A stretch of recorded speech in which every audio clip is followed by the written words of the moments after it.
Wanasema binadamu akifariki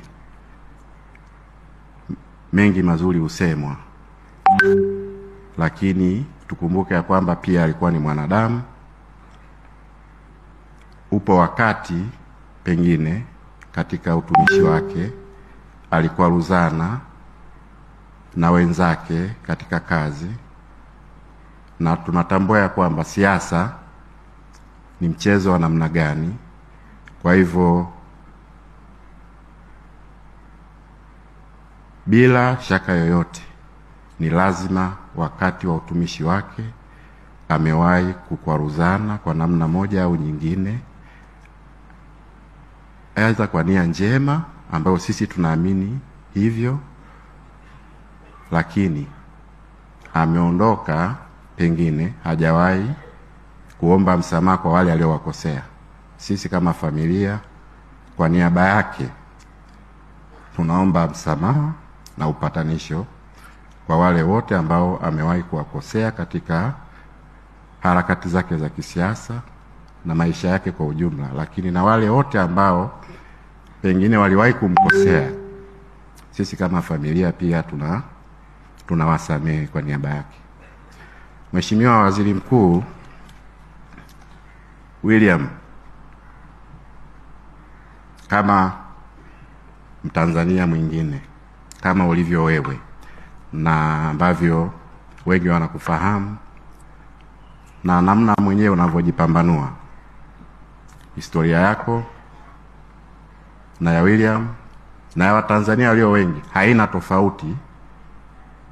Wengi wanamfahamu kwa kazi alizozifanya, lakini sisi kwetu ni mtu ambaye alitokea kutoka kusikojulikana akafika hapo alipofika. Nataka kusema nini? Yeyote katika nchi hii anaweza kuwa yoyote akiamua kuwa yeyote. Hakuzaliwa katika familia ya kitajiri, hakusoma au kubahatika kusoma katika shule ambazo pengine wengine walifanikiwa kusoma, lakini yeye kama yeye kwa jitihada zake, juhudi zake na mapambano yake aliamini ya kwamba akifanya kwa nafasi yake, kwa kadri Mungu alivyomwezesha, anaweza kufika popote anapoweza kufika kwa mapenzi ya Mwenyezi Mungu. Ndiyo maana tunasema kwenye siasa kuna lugha wakati mwingine wanasema wengine wana mibuyu. Mheshimiwa William hakuwa na mbuyu kwenye siasa, kwa maana mtu wanasema Godfather. Wakati wote alikuwa anasema Godfather ni wewe mwenyewe na kazi zako.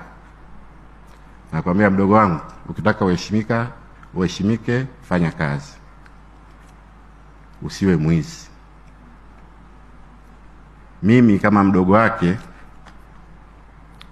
katika maisha yangu, chochote atakachoniona nacho kipya, eza ni mali, ataniita, atamwambia wewe ni mtumishi wa umma, nieleze hii umeipata pataje.